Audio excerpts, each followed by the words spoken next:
এটা একটা high speed ceiling fan, যেটা বেয়ারিং প্রবলেমের জন্য কাস্টমার নিজেই উপরের বেয়ারিং খুলে ফেলেছে, কিন্তু নিচে বেয়ারিং খুলতে পারেনি, তার জন্য নিয়ে এসছে।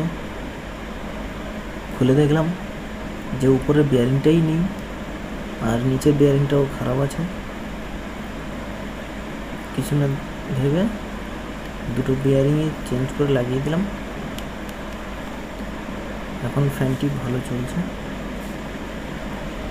আর চ্যানেলটি একটু সাবস্ক্রাইব এবং লাইক করে দেবেন। ভিডিওটি ভালো লাগলে কমেন্ট করবেন। কত নম্বর বেয়ারিং লাগছে সেটাও বলে দিচ্ছি।